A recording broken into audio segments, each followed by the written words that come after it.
नमस्कार मित्रांनो, नमो शेतकरी सन्मान निधीच्या 8व्या हप्त्याबाबत मोठा विलंब झाला असून त्यामुळे शेतकऱ्यांमध्ये संभ्रम निर्माण झाला आहे. 4,000 रुपये किंवा 6,000 रुपये एकत्र येणार, आज उद्या हप्ता येणार, अशा अनेक चर्चा सुरू आहेत. मात्र याबाबत अद्याप कोणतीही अधिकृत घोषणा झालेली नाही.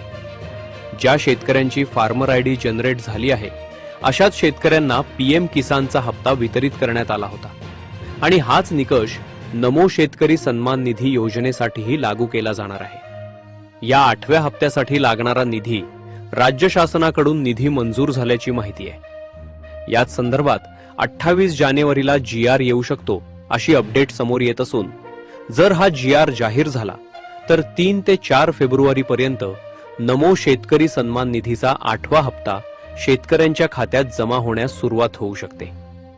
तसेच 1 फेब्रुवारीच्या बजेटनंतर पीएम किसानचा पुढील हप्ता वितरित होण्याची शक्यता आहे. अशाच खात्रीशीर आणि अधिकृत सरकारी अपडेटसाठी लाईक करा, शेअर करा आणि चॅनलला सबस्क्राईब करा.